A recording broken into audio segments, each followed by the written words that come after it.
اونٹنی غیب جانتی، حسین کا مرتجز غیب جانتی۔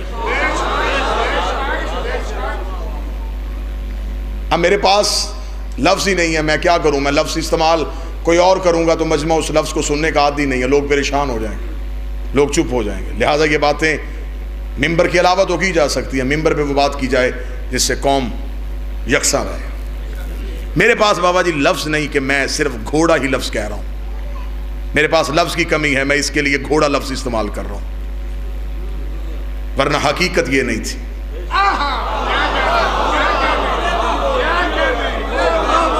میں نے پہلے کہا ہے کہ یہ بات آپ شاید نہ سن سکیں کیونکہ کان عادی نہیں۔ میں کہہ رہا ہوں کہ میرے پاس لفظ نہیں ہے، تاریخ میں لکھا ہے گھوڑا تو میں گھوڑا کہہ رہا ہوں۔ اب مجھے ماتمی ہاتھ تائید کے لیے چاہیے تو مجھے تسلی ہوگی کہ میرا عقیدہ جہل میں سنا جا سکتا ہے۔ اگر یہ فطرتاً بھی گھوڑا ہوتا یہ زہرا کی چادر میں جو نہ کھاتا۔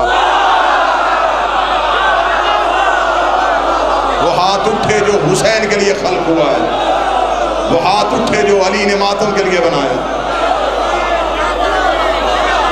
زہرا کی چادر بنی، سیدہ کی قربت ہے اس کو۔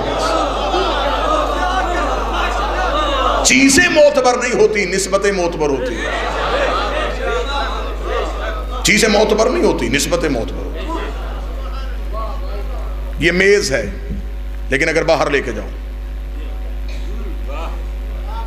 جب اس گھر کے اندر آ گیا اب یہ ممبر ہے، یہ معتبر نہیں، نسبت معتبر۔ کپڑا معتبر نہیں، نسبت معتبر ہے۔ میں کیسے کیسے تجھے ایسے ہزاروں دکھاؤں جنہیں نسبت نے معتبر کر دیا۔ اصحاب کہف کا کتا جنت میں، سال نبی کی اونٹنی، اسماعیل کا دمبا، سر پہ قرآن رکھو جہنم والوں، میں تمہیں کئی ایسے جانور دکھاتا ہوں جو جانور ہو کے جنت میں بیٹھے ہیں، اور کئی ایسے انسان دکھاتا ہوں جو منکر ہو کے جہنم میں بیٹھے ہیں۔ حسین کا مرتجز دیکھنے میں جانور تھا، نسبت نے معتبر کیا ہوا تھا۔ یعنی کتنا معتبر تھا، 10 محرم کو حسین نے 7 مرتبہ مرتجز سے مشورہ کیا ہے۔ مشورہ کیا حسین نے، بتا کتنے قدم اور آگے چلے گا۔ مرتجز نے حسین سے اجازت مانگی، لڑنا چاہتا ہوں۔ حسین کا تو ناصر ہے میرا، اب نہیں لڑے گا، جب 12واں آئے گا۔ آج بھی مرتجز بیت العتیق میں کھڑا ہے، زندہ ہے آج بھی حسین کا گھوڑا، بیت العتیق میں کھڑا ہے اور اسی حالت میں کھڑا ہے، انتظار میں ہے کہ آخری حجت آئے۔ میں نے کتابوں میں پڑھا ہے بابا جی، میں پوری جرت کے ساتھ یہ جملہ کہہ رہا ہوں، یہ گواہ ہے حسین کا۔ 4-6 ہاتھ معرفت کے لیے اٹھ گئے اور انہوں نے میری بات کی تائید کر دی۔ یہ کس حسین کا گواہ ہے؟ جو اللہ کا گواہ ہے۔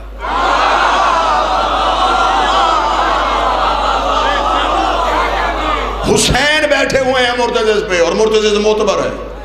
کس وجہ سے؟ حسین کی وجہ سے۔ حسین نے معتبر کیا ہوا ہے۔ دکھنے میں حیوان نظر آ رہا ہے، حقیقت میں کوئی اور ہے، اور جو سامنے 9 لاکھ کھڑے ہیں یہ دکھنے میں انسان ہے، حقیقت میں حیوان ہے۔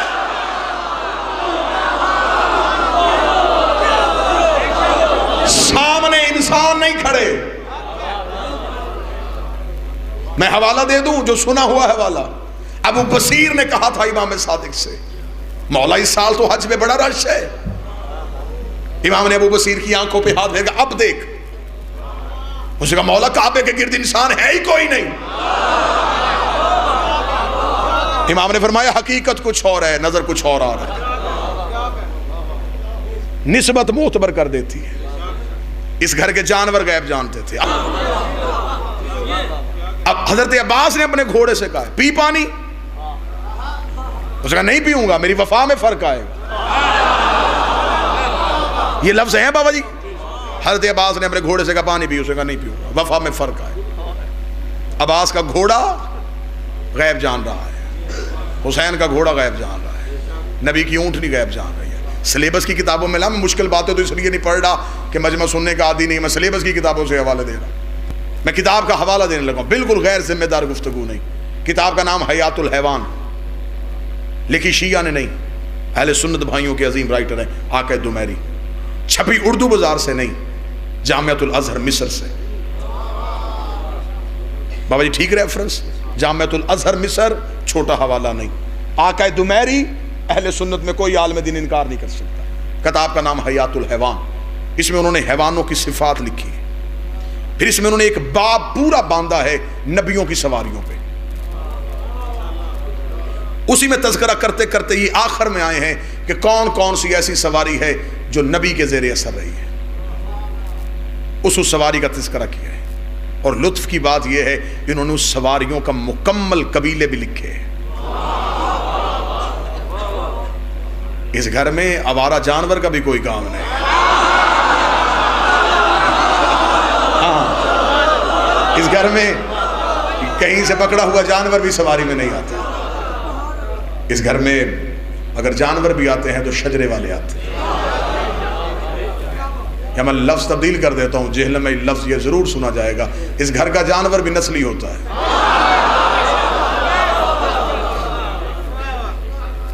انہوں نے اس باب میں لکھا ہے تذکرہ رسالت مآب کے، جو زیر استعمال گھوڑا تھا وہ کیا تھا، اونٹنی تھی اس کا نام قصوہ تھا، اس میں لکھا ہے کہ رسول کے زیر اثر ایک گدھا بھی تھا جس کا نام یافور تھا۔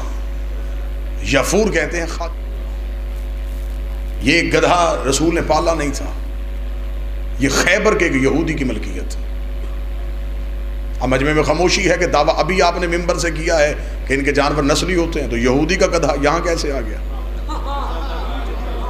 جو سوال چہروں میں ہو وہ خطیب کیا، جو مجلس پڑھے اور چہرے نہ پڑھے۔ آدھی کیمسٹری تو ہمیں بھی چہروں کی آتی ہے۔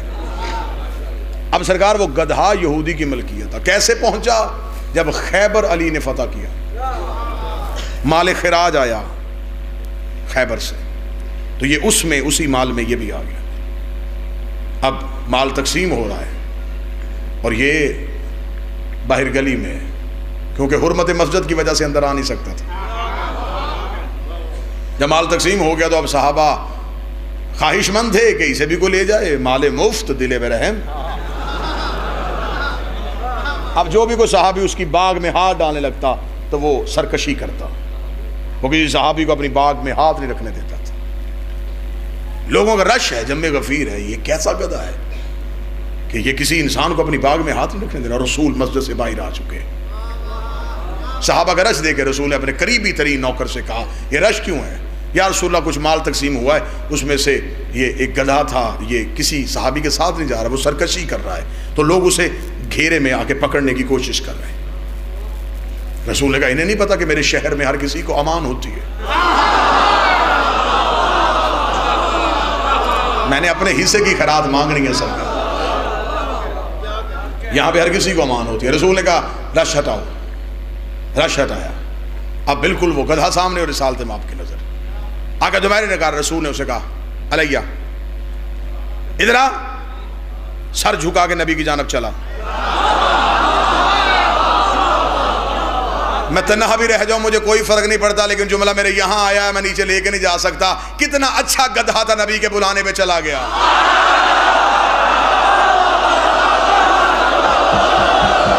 بادشاہ حسین عزت دے، سخی عباس عزت دے، نبی کے بلانے پہ چلا گیا۔ اسے پتا تھا جب حجت بلائے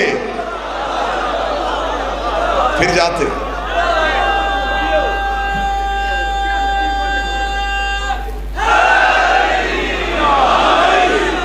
چلا گیا نبی کے بلانے، سر جھکا کے گیا، احترام سے گیا۔ اب جو پکڑنے کے لیے آئے تھے وہ پیچھے چل رہے ہیں، یہ آگے آ رہا ہے، نسبت نے معتبر کر دیا۔ آیا اور آ کے صرف حیات الحیوان آقا دمیری جامعۃ الازہر مصر آ کے صرف کھڑا نہیں ہوا، اپنی پیشانی رسول کے قدموں پہ رکھی، اپنی زبان پہ ہنکنایا اور کچھ بولنا شروع کیا۔ نبی مسکرا رہے تھے، صحابہ نے کہا یا رسول اللہ یہ کیا کہہ رہا ہے؟ اب رسول کو خبر تھی کہ اگر میں بتاؤں گا تو پھر یہ کہیں گے رسول نے اپنی فضیلت کا باب کھول دیا۔ رسول نے اس گدھے کی طرف دیکھا، انی نطق فصیح اللسان، بول ایسی زبان جسے یہ بھی سمجھے،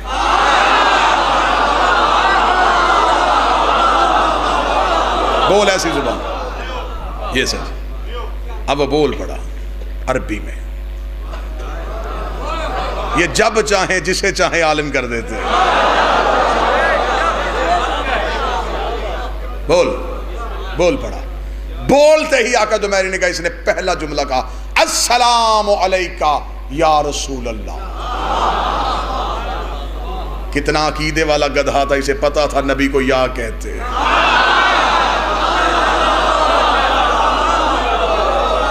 السلام علیکم یا رسول اللہ، نبی نے بول کے کہا اچھا تو کسی صحابی کے ساتھ نہیں جا رہا تھا، سرکشی کر رہا تھا، وجہ بتائے گا سرکشی کی وجہ کیا تھی؟ اب جتنے ہاتھ اٹھیں گے بادشاہ حسین سے خیرات مانگیں گے۔ رسول نے جب پوچھا کیوں نہیں جا رہا تھا، اسے دیکھا کہ یا رسول اللہ ابھی بلائیے خیبر سے میرے مالک کو، اس سے پوچھ لیجئے جس نسل سے میرا تعلق ہے اس نسل میں ہر گدھا کسی نہ کسی نبی کی سواری رہا ہے، اس نسل میں ہر گدھا کسی نہ کسی نبی کی سواری رہا ہے، اور یا رسول اللہ اپنی نسل میں آخری ہوں اور رسالت میں تو آخری آیا، اپنی نسل میں آخری ہوں، نبوت میں تو آخری ہے۔ رسول نے کہا اچھا تو پھر کیا چاہتا ہے؟ اسے کہا یا رسول اللہ مقدر اگر مدینہ لے آیا ہے تو میری خواہش ہے کہ میری پشت پہ آپ سوار ہو، میں آپ کی سواری بننا چاہتا ہوں۔ رسول نے کہا تو میری سواری بنے گا؟ یہودی کا گدھا، تجھے نہیں پتا میری سواری کا نام براق ہے، میں جبریل کے پر پہ پاؤں رکھتا ہوں۔ اسے کہا یا رسول اللہ ابھی بلا خیبر سے میرے مالک کو، اس سے پوچھ اس کی آسمان کی کتاب اس کے سر پہ رکھے، میں نے آج تک اسے اپنی پشت پہ سوار نہیں ہونے دیا، میں نے آج تک اسے اپنی پشت پہ بیٹھنے نہیں دیا۔ نبی نے کہا مالک تھا تیرا، کیوں نہیں بیٹھنے دیا؟ اسے کہا مجھے پتا تھا کہ میری پشت پہ آپ نے سوار ہونا ہے، اس لیے میں نے کافر کو نہیں بیٹھنے دیا، کافر کو نہیں بیٹھنے دیا۔ گدھے نے بول کے بتا دیا کہ جہاں محمد نے بیٹھنا ہو وہاں کسی کافر کو نہیں بٹھایا۔